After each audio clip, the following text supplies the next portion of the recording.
Good morning to all ಪ್ರೇಕ್ಷಕರೇ, ಎಲ್ಲರಿಗೂ ನಮಸ್ಕಾರ. ಈ ಹಿಂದಿನ ಕ್ಲಾಸ್ನಲ್ಲಿ ನಾನು ಸಾಮಾಜಿಕ ಸಂಸ್ಥೆ ಅಂದ್ರೇನು, ಅದರ ಅರ್ಥ ಏನು ಮತ್ತು ಅದರ ಗುಣಲಕ್ಷಣಗಳೇನು ಹಾಗೂ ಅದರ ಮಹತ್ವವೇನು ಅನ್ನೋದನ್ನು ನಿಮಗೆ ತಿಳಿಸಲಿಕ್ಕೆ ನಾನು ಪ್ರಯತ್ನಿಸಿದ್ದೆ. ಪ್ರೇಕ್ಷಕ ಮಿತ್ರರೇ, ಈ ಒಂದು ಸಂದರ್ಭದಲ್ಲಿ ನಾನು ಈ ಸಾಮಾಜಿಕ ಸಂಸ್ಥೆಗಳಲ್ಲಿ ಪ್ರಾಥಮಿಕ ಮತ್ತು ಮಾಧ್ಯಮಿಕ ಅಂತಕ್ಕಂಥ ಸಂಸ್ಥೆಗಳನ್ನು ನಾವು ನೋಡ್ತೀವಿ. ಅದರಲ್ಲಿ ಪ್ರಾಥಮಿಕ ಸಂಸ್ಥೆಗಳಾದಂತಹ ಕೆಲವನ್ನು ನಾವು ಇಲ್ಲಿ ಅಭ್ಯಾಸ ಮಾಡಬೇಕಾಗಿದೆ ನಮ್ಮ ಸಿಲೆಬಸ್ನಲ್ಲಿ, VSK ಯೂನಿವರ್ಸಿಟಿಯ ಸಿಲೆಬಸ್ನಲ್ಲಿ. ಆ ದಿಸೆಯಲ್ಲಿ ಮೊದಲನೇದಾಗಿ ವಿವಾಹ ಅಂತಕ್ಕಂಥ ಒಂದು ಸಂಸ್ಥೆಯನ್ನು ಅಭ್ಯಾಸ ಮಾಡಬೇಕಾಗಿದೆ. ಈ ಅಂಶವನ್ನು ಆಧರಿಸಿ ಇವತ್ತು ಈ ವಿವಾಹ ಅಂದರೆ ಏನು ಮತ್ತು ವಿವಾಹದ ಅರ್ಥ ಏನು, ವಿವಾಹದ ಮಹತ್ವ ಏನು, ವ್ಯಾಖ್ಯಾನಗಳೇನು, ಗುಣಲಕ್ಷಣಗಳೇನು, ಕಾರ್ಯಗಳೇನು ಅನ್ನೋದನ್ನು ನಾವು ತಿಳ್ಕೊಳ್ಳೋದಕ್ಕೆ ಪ್ರಯತ್ನಿಸೋಣ. ಪ್ರಿಯ ಪ್ರೇಕ್ಷಕರೇ, ವಿವಾಹ ಒಂದು ಜಗತ್ತಿನಾದ್ಯಂತ ಇರತಕ್ಕಂತಹ ಒಂದು ಪ್ರಾಥಮಿಕವಾಗಿರ್ತಕ್ಕಂಥ ಮತ್ತು ಸಾರ್ವತ್ರಿಕವಾದಂಥ ಸಂಸ್ಥೆಯಾಗಿದೆ. ಬಹುಶಃ ಸಮಾಜಶಾಸ್ತ್ರದ ಅಧ್ಯಯನದಲ್ಲಿ ವಿವಾಹ ಎನ್ನುವ ಒಂದು ಪ್ರಾಥಮಿಕ ಸಂಸ್ಥೆಯನ್ನು ಪ್ರಮುಖವಾದಂಥ ಸಂಸ್ಥೆ ಅಂತೇಳಿ ಪರಿಗಣಿಸಲಾಗಿದೆ. ಯಾಕೆ ಅಂದರೆ ಸಮಾಜವನ್ನು ನಿರ್ಮಾಣ ಮಾಡಲಿಕ್ಕೆ ಇದೊಂದು ಅನಿವಾರ್ಯವಾಗಿದೆ.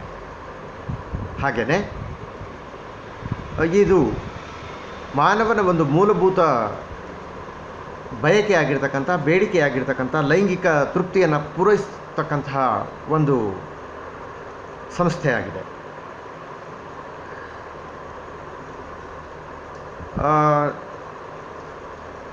ನಾನು ಹೇಳಿದೆ ಈಗಾಗಲೇ, ಇದೊಂದು ಮಾನವನ ಲೈಂಗಿಕ ಬಯಕೆಯನ್ನು ಈಡೇರಿಸ್ತಕ್ಕಂಥ ಒಂದು ಸಾಧನವಾಗಿದೆ ಅಂತೇಳಿ ಹೇಳುವಾಗ, ಒಂದು ವೇಳೆ ಈ ಒಂದು ಲೈಂಗಿಕ ಬಯಕೆಯನ್ನು ನಾವು ಯಾವಾಗ ಬೇಕಾದರೂ ಆವಾಗ, ಎಲ್ಲಿ ಬೇಕಾದರೂ ಅಲ್ಲಿ ನಾವು ಇಂತಹ ಒಂದು ಪ್ರಕ್ರಿಯೆಯನ್ನು ಅಥವಾ ಅಂಶವನ್ನು ಫಾಲೋ ಮಾಡಲಿಕ್ಕೆ ಆಗಲ್ಲ, ಅನುಸರಿಸೋಕ್ಕಾಗಲ್ಲ. ಆದ್ದರಿಂದ ಅದಕ್ಕೊಂದು ರೀತಿ ನೀತಿ, ನಡೆ ನುಡಿ ಅಥವಾ ಒಂದು ಕಾನೂನು ಪದ್ಧತಿ ಅಂತಕ್ಕಂಥದ್ದನ್ನ ನಾವು ರೂಢಿಸ್ಕೊಳ್ಬೇಕಾಗುತ್ತೆ.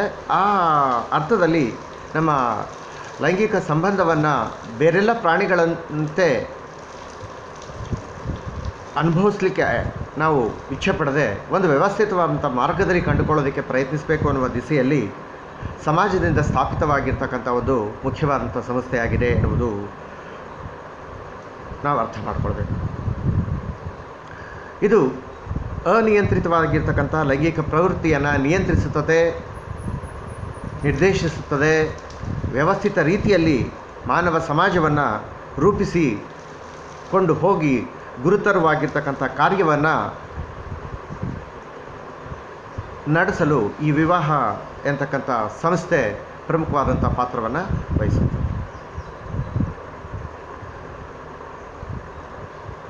ಮಾನವ ಸಮಾಜದಲ್ಲಿ ಎಲ್ಲ ಕಡೆಯಲ್ಲಿಯೂ ಕೂಡ ಈ ವಿವಾಹ ಅಂತಕ್ಕಂಥ ಸಂಸ್ಥೆ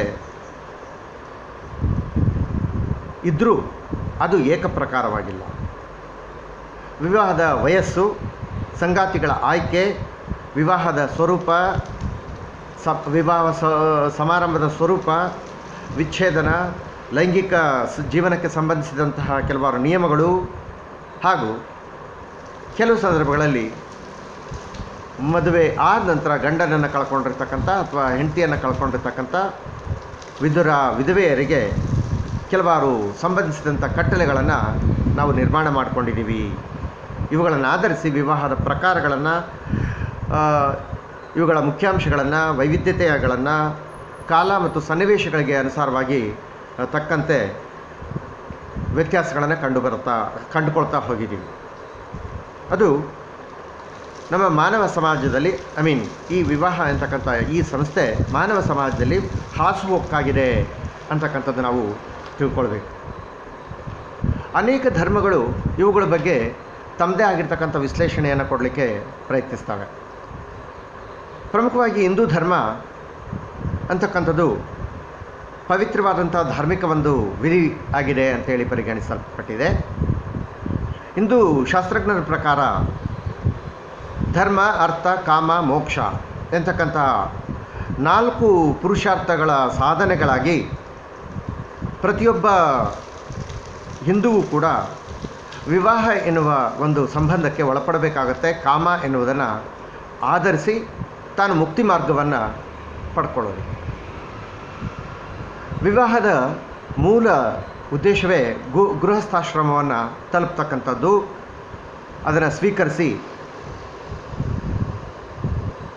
ಗಂಡು ಹೆಣ್ಣುಗಳ ಮಧ್ಯೆ ಒಂದು ನಿಕಟವಾದಂಥ ಸಂಬಂಧವನ್ನು ಏರ್ಪಡಿಸಿ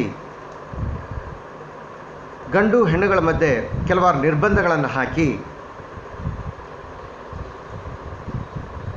ವ್ಯವಸ್ಥಿತವಾದಂಥ ಮಾರ್ಗವನ್ನು ಕಂಡುಕೊಳ್ಳುವುದು ಸಮಾಜದಲ್ಲಿ ಇದಕ್ಕೊಂದು ಉತ್ತಮವಾದಂಥ ಸ್ಥಾನವನ್ನು ಕೊಡಲಾಗಿದೆ ಅಂತಕ್ಕಂಥದ್ದು ನಾವು ಅರ್ಥ ಮಾಡಿಕೊಳ್ಬೇಕು. ನಮ್ಮ ಕೌಟುಂಬಿಕ ಜೀವನಕ್ಕೂ ವಿವಾಹದ ರೀತಿ ನೀತಿಗೂ ಪಾಶ್ಚಾತ್ಯರ ರೀತಿ ನೀತಿಗೂ ವ್ಯತ್ಯಾಸಗಳಿವೆ. ಕೆಲವು ಸಂದರ್ಭಗಳಲ್ಲಿ ಅವುಗಳು ಪಾಶ್ಚಾತ್ಯರಲ್ಲಿ ಒಪ್ಪಂದದ ರೂಪದಲ್ಲಿ ಇದ್ದರೆ, ಇದು ಅನಿವಾರ್ಯ, ಧಾರ್ಮಿಕವಾಗಿ ನಾವು ಅವುಗಳನ್ನು ಅನುಸರಿಸಲೇಬೇಕು, ಅವುಗಳನ್ನು ನಾವು ಉಪೇಕ್ಷಿಸುವ ಹಾಗಿಲ್ಲ ಅಂತಕ್ಕಂಥ ಧಾರ್ಮಿಕ ಕಟ್ಟುಪಾಡುಗಳನ್ನು ಹಾಕ್ಕೊಳ್ತೀವಿ ಅನ್ನೋದನ್ನು ನಾವು ನೋಡಬೇಕಾಗುತ್ತೆ. ಇಲ್ಲಿ ಸತಿಪತಿಯರು ಒಂದಾಗಲಿಕ್ಕೆ ಸೂಚಿಸ್ತದೆ. ಇದು ಅವರಿಬ್ಬರ ಲೈಂಗಿಕ ಜೀವನವನ್ನು ನಡೆಸಲು ಅಧಿಕೃತವಾಗಿ ಪರವಾನಗಿ ನೀಡಿದಂತಹದ್ದು ಆಗಿರುತ್ತದೆ. ಅದರ ಜೊತೆಗೆ ಕೆಲವಾರು ಜವಾಬ್ದಾರಿಗಳನ್ನು ನಿರ್ವಹಿಸಬೇಕಾದ್ದು ಈ ಮದುವೆ ಎಂತಕ್ಕಂಥ ಸಂಸ್ಥೆಯ ಕರ್ತವ್ಯ ಆಗಿದೆ. ಒಟ್ಟಾರೆ ವಿವಾಹವು ಸ್ತ್ರೀ ಮತ್ತು ಪುರುಷರ ನಡುವಿನ ಕಾಮ ಜೀವನಕ್ಕೆ ಅಥವಾ ಲೈಂಗಿಕ ಜೀವನಕ್ಕೆ ಸಂಸ್ಕಾರವನ್ನು ಕೊಟ್ಟು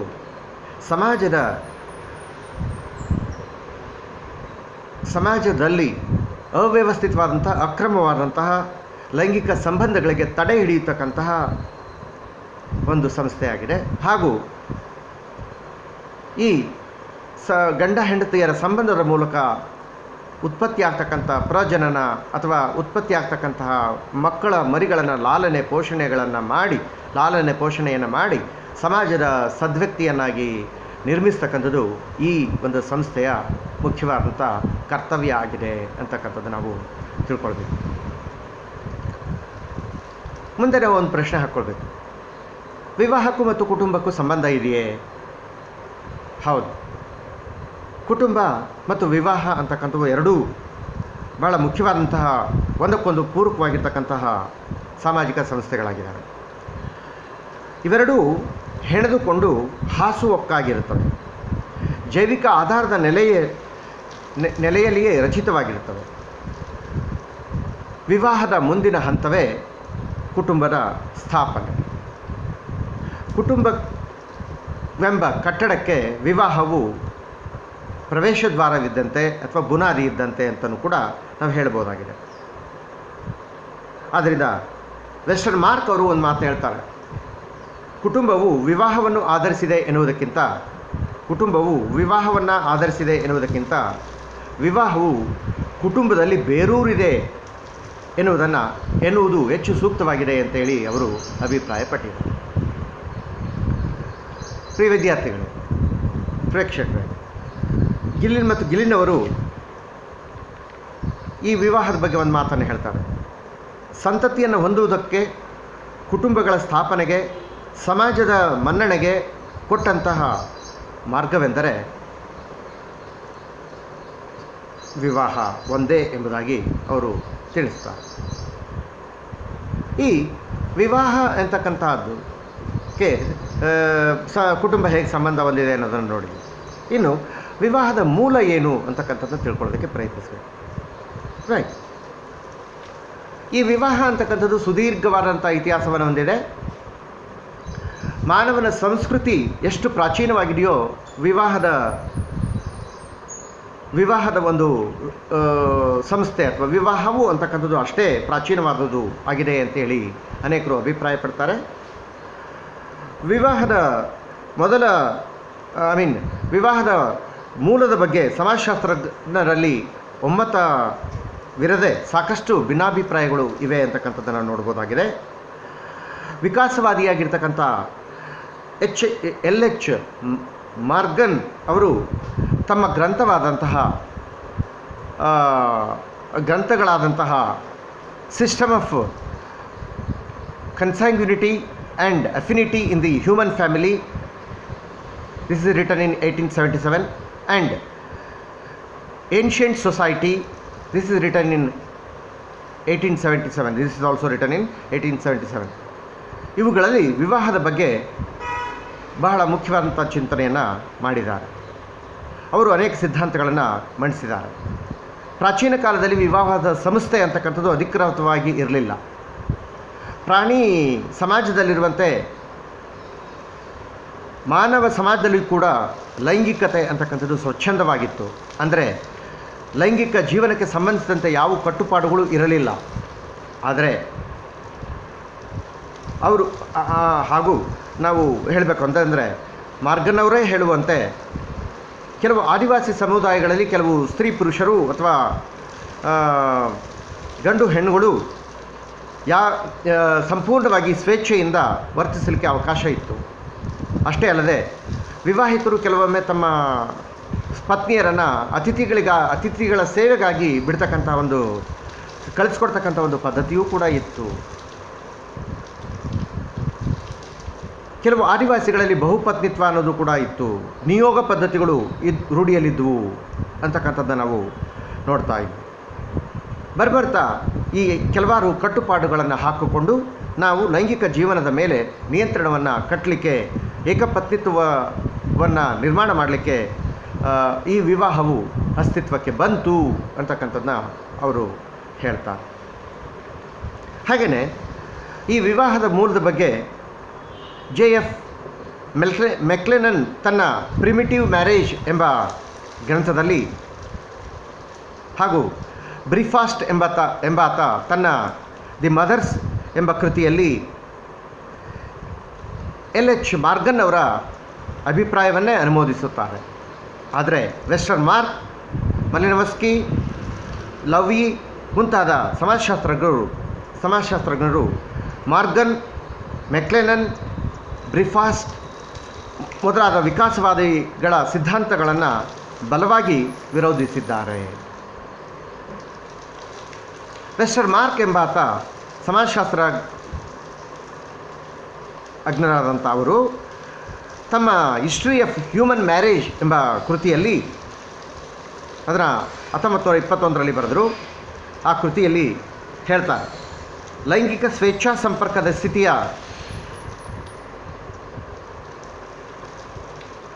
ವಿವರಣೆ ಐತಿಹಾಸಿಕವಾಗಿ ಆಗಲಿ ಮಾನವಶಾಸ್ತ್ರೀಯವಾಗಿ ಆಗಲಿ ಅಥವಾ ಯಾವುದೇ ಆಧಾರವಿಲ್ಲದೆ ಕಟ್ಟುಕತೆಯಾಗಿರುವುದು.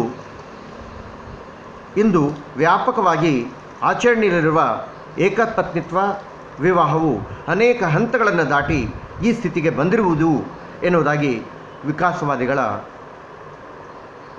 ವಾದವನ್ನು ನಂಬಲರ್ಹವಾಗಿಲ್ಲ ಅಂತ ಹೇಳಿ ಅವರು ಅಭಿಪ್ರಾಯಪಡ್ತಾರೆ.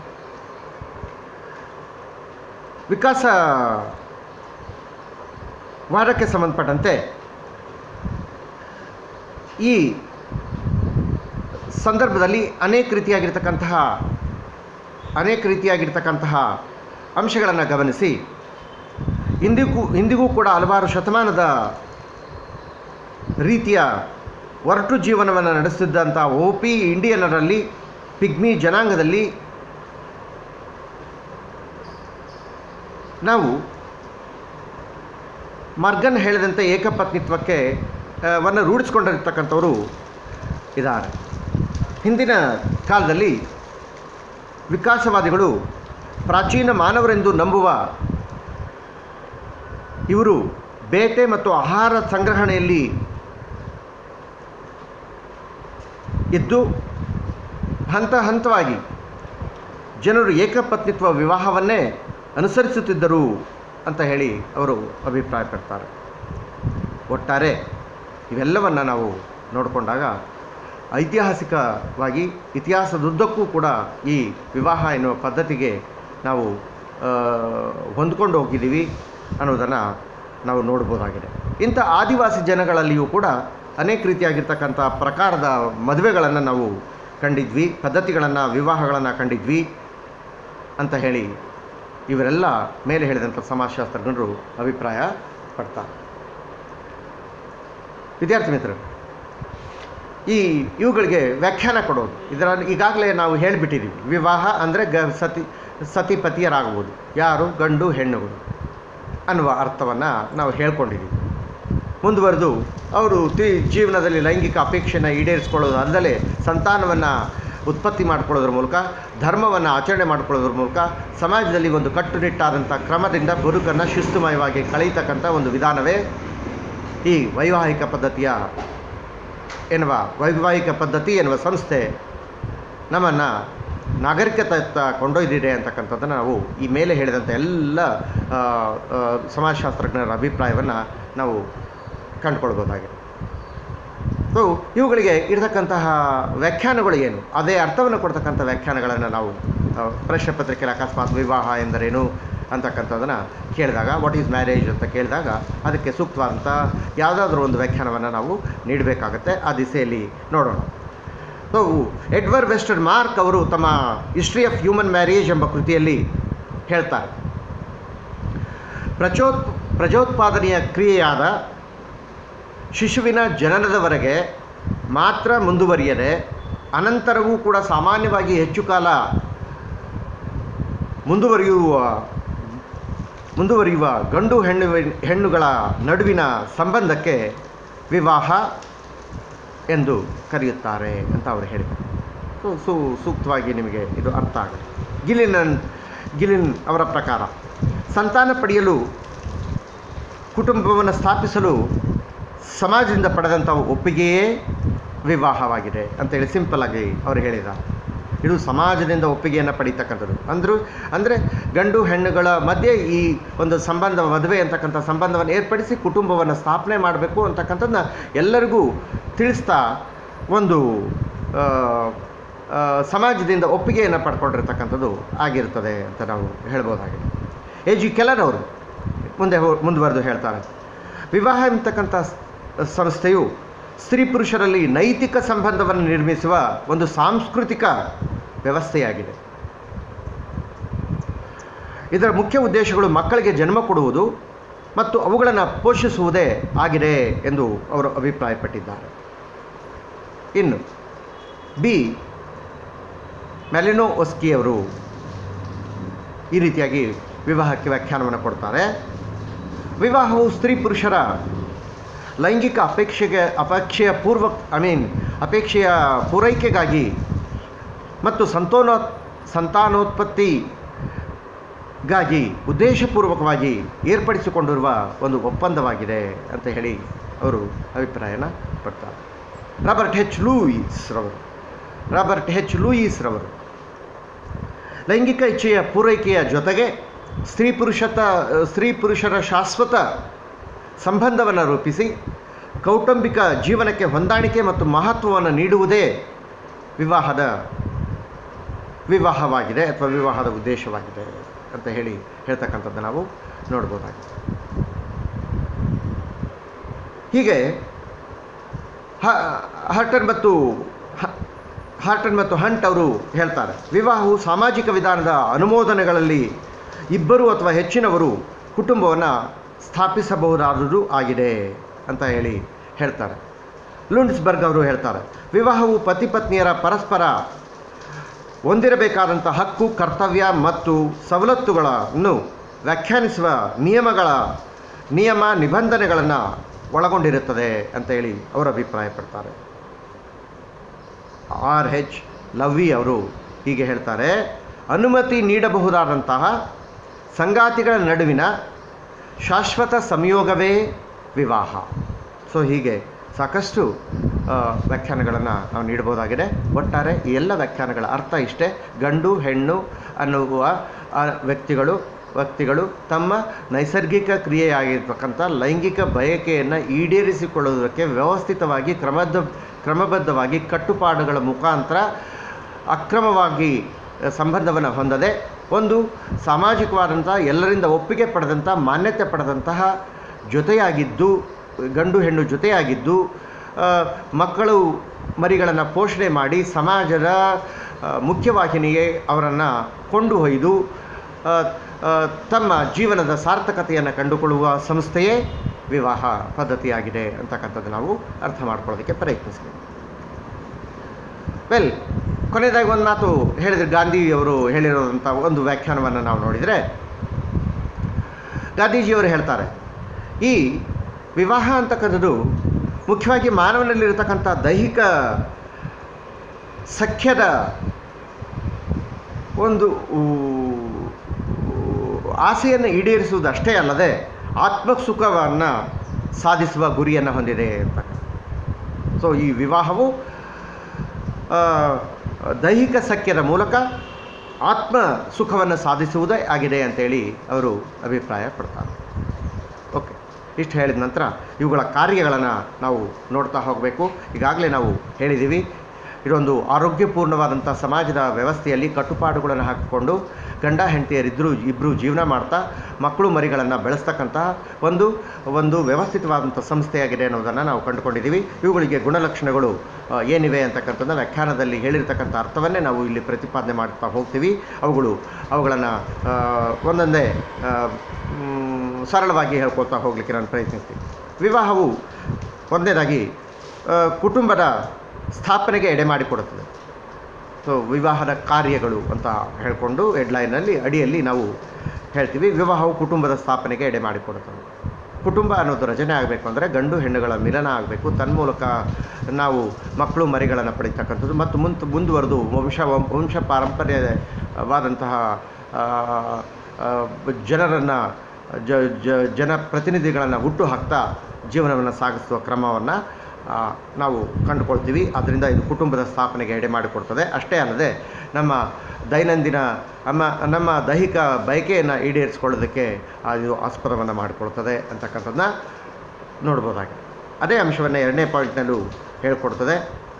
ನಾನು ಹೇಳಿದೆ ಹಿಂದೆ ಹೇಳಿದಂತೆ ಕುಟುಂಬದ ಸ್ಥಾಪನೆಗೆ ಎಡೆ ಮಾಡಿಕೊಡ್ತದೆ ಅಂದಾಗ ಕುಟುಂಬದಲ್ಲಿ ಹುಟ್ಟತಕ್ಕಂಥ ಮಕ್ಕಳಿಗೆ ಸಾಮಾಜೀಕರಣ, ಸ್ಕೂಲು ಅಥವಾ ಶಿಕ್ಷಣ ಕೊಡ್ತಕ್ಕಂಥದ್ದು ಅಥವಾ ಇನ್ಯಾವುದೇ ರೀತಿಯಾಗಿರ್ತಕ್ಕಂಥ ವೃತ್ತಿ ಸೌಲಭ್ಯಗಳನ್ನು ಮುಂತಾದವುಗಳನ್ನು ಕಲಿಸುವುದು ಈ ವಿವಾಹದ ಮೂಲಕ ಉಂಟಾದ ಕುಟುಂಬದ ಪಾತ್ರವಾಗಿರುತ್ತೆ ಅಂತಕ್ಕಂಥದ್ದನ್ನ ನಾವು ಅರ್ಥ ಮಾಡ್ಕೊಳ್ತೀವಿ.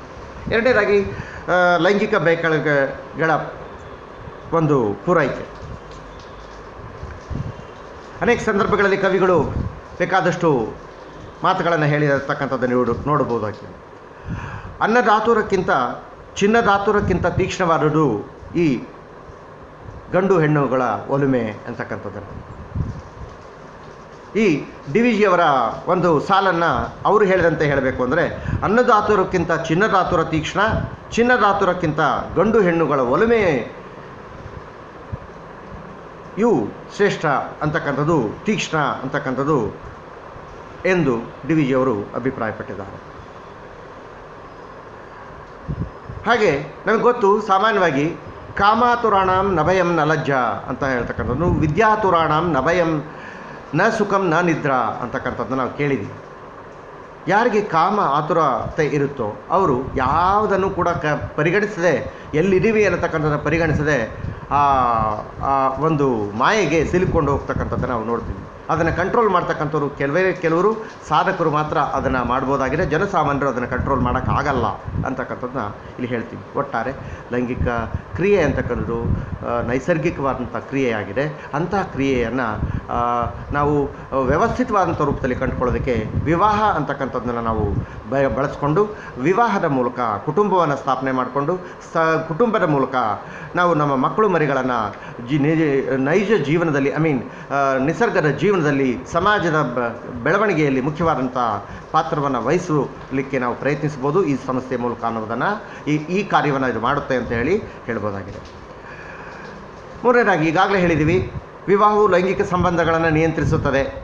ಬೇಕಾದವ್ರ ಜೊತೆಗೆ ನಾವು ಸಂಬಂಧವನ್ನು ಇಟ್ಕೊಳ್ಳೋಕ್ಕಾಗಲ್ಲ, ಅಥವಾ ಎಲ್ಲಿ ಬೇಕೋ ಅಲ್ಲಿ ಈ ಕ್ರಿಯೆಯನ್ನು ನಾವು ಮಾಡಲಿಕ್ಕಾಗಲ್ಲ. ಇದು ನಮ್ಮನ್ನು ನಿಯಂತ್ರಿಸ್ತದೆ. ನಾವು ಪ್ರಾಣಿ ವರ್ಗಕ್ಕೆ ಸೇರಿಲ್ಲ. ಪ್ರಾಣಿ ವರ್ಗದಲ್ಲಿರ್ತಕ್ಕಂಥ ಉಚ್ಚ ಮಾನವೀಯ ಲಕ್ಷಣಗಳನ್ನು ಅಥವಾ ವೈಚಾರಿಕ ಪ್ರಜ್ಞೆಯನ್ನು ಹೊಂದಿರುವುದರಿಂದ ನಾವು ವ್ಯವಸ್ಥಿತವಾದಂಥ ಕ್ರಮಬದ್ಧವಾದಂಥ ಜೀವನವನ್ನು ನಡೆಸೋದಕ್ಕೆ ಇದು ಸೋಪಾನವಾಗಿ ಹಾಕಿಕೊಡ್ತದೆ ಅಂತಕ್ಕಂಥದ್ದನ್ನ ನಾವು ನೋಡ್ಬೋದಾಗಿದೆ. ಇನ್ನು ಯಾರ ಜೊತೆಗೆ ಬೇಕಾದರೂ ಅವ್ರ ಜೊತೆಗೆ ಸಂಬಂಧವನ್ನು ಇಟ್ಕೊಳ್ಳೋದಕ್ಕಾಗಲ್ಲ. ಅಪ್ಪ ಮಗಳನ್ನು ಮದುವೆ ಆಗೋಕ್ಕಾಗಲ್ಲ, ತಾಯಿ ಮಗನನ್ನು ಮದುವೆ ಆಗೋಕ್ಕಾಗಲ್ಲ, ಅಥವಾ ಇನ್ನೂ ಅನೇಕ ರೀತಿಯಾಗಿರ್ತಕ್ಕಂಥ ಸಂಬಂಧಗಳ ಜೊತೆಗೆ ಅಕ್ಕ ಅಣ್ಣ ಅಥವಾ ಅಕ್ಕ ತಮ್ಮ ಮದುವೆ ಆಗೋಕ್ಕಾಗಲ್ಲ. ಹೀಗೆ ಅಗಮ್ಯ ಗಮನ ನಿಷೇಧ ಒಂದು ಅನ್ನೋದನ್ನು ನಾವಿಲ್ಲಿ ವ್ಯವಸ್ಥೆ ಮಾಡಿಕೊಂಡು ಈ ವಿವಾಹಕ್ಕೆ ಏನಾಗ್ತೀವಿ, ಬದ್ಧರಾಗ್ತೀವಿ ಅಂತಕ್ಕಂಥದ್ದು ನೋಡ್ಬೋದಾಗಿದೆ. ನಾಲ್ಕನೇದಾಗಿ ಸಂತಾನೋತ್ಪತ್ತಿ. ಮಕ್ಕಳು ಮರಿಗಳನ್ನು ಪಡಿತೀವಿ, ಸಾಕ್ತೀವಿ, ಸಲುತ್ತೀವಿ. ದೇಶದ ಗಣ್ಯ ವ್ಯಕ್ತಿಗಳನ್ನು ಸ್ಥಾಪನೆ ಮಾಡಿ ಸಮಾಜದ ಉದ್ಧಾರಕ್ಕಾಗಿ, ದೇಶದ ಉದ್ಧಾರಕ್ಕಾಗಿ ಈ ವಿವಾಹ ಅಂತಕ್ಕಂಥದ್ದು ಕುಟುಂಬದ ಮೂಲಕ ಪ್ರಯತ್ನಿಸುತ್ತದೆ ಅಂತಕ್ಕಂಥದ್ದು ನಿಮಗೆ ಗೊತ್ತಾಗಿದೆ. ಯಾವುದೇ ಸಂದರ್ಭದಲ್ಲಿ ನೀವು ನೋಡಿದಾಗ ನಿಮಗೆ ಹೇಳ್ತಾರೆ ಜನ, ಏನು ಎಂಥ ಕುಟುಂಬದಿಂದ ಬಂದಿಯಪ್ಪ, ಏನು ಸಂಸ್ಕಾರ ಇದೆಯಪ್ಪ ಅಂತ ಹೇಳುವಾಗ ನಾವು ಈ ಪತಿ ಪತ್ನಿಯರಾಗಿ ಜೀವನದಲ್ಲಿ ಕುಟುಂಬವನ್ನು ಕಟ್ಟಿಕೊಂಡು ಮಕ್ಕಳನ್ನು ಹೊಂದಿ ಅವರನ್ನು ಸನ್ಮಾರ್ಗದಲ್ಲಿ ನಡೆಸುವುದೇ ಇದರ ಕೆಲಸ ಆಗಿದೆ. ಆರ್ಥಿಕ ಸಹಕಾರಕ್ಕೆ ಅನುವು ಮಾಡಿಕೊಡ್ತದೆ. ವಿವಾಹವಾದಂಥ ಪತಿ ಪತ್ನಿಯರಿಬ್ಬರೂ ಕೂಡ ಜವಾಬ್ದಾರಿಯನ್ನು ಹೊತ್ತು, ಹಿಂದಿನ ಕಾಲದಲ್ಲಿ ಗಂಡು ದುಡಿತಾ ಇದ್ದ, ಹೆಣ್ಣು ಮನೆಯಲ್ಲೇ ದುಡಿತಾ ಇದ್ಲು. ಈಗ ಗಂಡು ಹೆಣ್ಣುಗಳಿಬ್ಬರೂ ಕೂಡ ದುಡಿತಕ್ಕೆ ಕಾತುರರಾಗಿ ವಿದ್ಯಾಭ್ಯಾಸವನ್ನು ಪಡೆದು, ಸಂಸ್ಕೃತಿಯನ್ನು ಪಡೆದು, ಹಣ ಸಂಪಾದನೆ ಮಾಡಿ ಆರ್ಥಿಕ ವ್ಯವಸ್ಥೆಯನ್ನು ಸಭದ್ರಗೊಳಿಸ್ಕೊಳ್ತಾರೆ ಅಂತಕ್ಕಂಥದ್ದು ನಿಮಗೆ ಗೊತ್ತು. ಹಾಗೆ ಭಾವನಾತ್ಮಕ ಸಂಬಂಧ ಇದು ಒಂದು ಕಾರ್ಯ ಆಗಿದೆ, ವಿವಾಹದ ಕಾರ್ಯ. ನಾನು ನನ್ನವರು ಎಂತಕ್ಕಂಥ ಭಾವನೆ ಮೂಡುವಂತೆ ಗಂಡ ಹೆಂಡತಿಯ ಮಧ್ಯೆ ಪ್ರೀತಿ, ವಿಶ್ವಾಸ, ನಂಬಿಕೆ ಎಂತಕ್ಕಂಥವುಗಳು ಬೆಳೀತವೆ. ಕರುಣೆ, ವಾತ್ಸಲ್ಯ, ಪ್ರೀತಿ, ಅನುಕಂಪ ಎಂತಕ್ಕಂಥವುಗಳು ಬೆಳೀತವೆ. ಮಕ್ಕಳು ಸುಖದಲ್ಲಿ ಇಡಬೇಕು ಅಂತಕ್ಕಂಥದ್ದಕ್ಕಾಗಿ ತಂದೆ ತಾಯಿಗಳು ಪರಿಶ್ರಮ ವಹಿಸಿ ಅಂಡರ್ಸ್ಟ್ಯಾಂಡಿಂಗ್ ಮಾಡಿಕೊಂಡು ಅಥವಾ ಒಂದು ಏನದು